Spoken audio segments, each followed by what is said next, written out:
Pemirsa, keluhan warga Kelurahan Upai, Kecamatan Kota Mobagu Utara yang mengeluhkan jalan di wilayah mereka yang berlubang ditanggapi oleh pemerintah Kota Mobagu. Dalam hal ini Kecamat Kota Mobagu Utara yang turun langsung memberi penjelasan kepada warga. Menurut Camat Kota Mobagu Utara, Muhammad Edo Mopobela, jalan yang sempat ditanami pisang tersebut statusnya adalah jalan provinsi. Sehingga pemerintah Kota Mobagu tidak dapat melakukan intervensi lewat APBD Kota Mobagu untuk perbaikannya.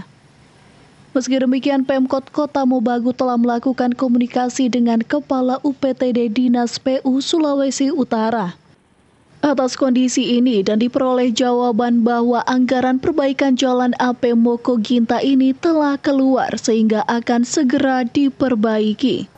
Ruas jalan ini walaupun ada di wilayah Kota Mobagu, tapi ini statusnya jalan provinsi. Nah, sehingga memang tidak bisa diintervensi dengan dana APBD Kota Mobagu.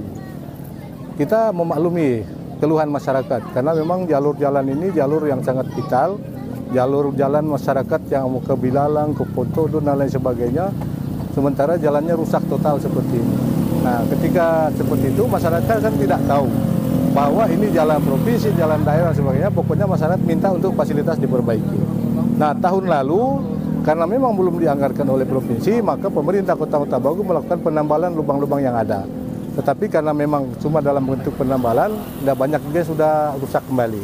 Sehingga ini masyarakat aspirasikan dengan cara menanam pohon di tengah jalan, secara untuk ketertiban memang sangat mengganggu. Aspirasinya sampaikan. Sehingga saya menghimbau masyarakat tadi untuk segera membersihkan jalan ini bersama-sama, karena alhamdulillah saya sudah koordinasi dengan Kepala UPTD Dinas PU Provinsi Sulawesi Utara barusan Pak Anwar Lobut, dan disampaikan bahwa anggarannya sudah keluar untuk tahun ini dalam waktu dekat, sementara dalam proses tayang untuk pengadaan dalam waktu yang tidak akan lama sudah akan dilakukan patching total di sini.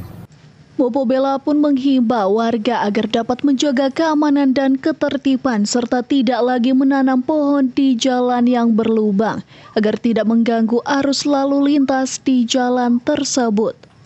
Tim Liputan Kawanua TV melaporkan.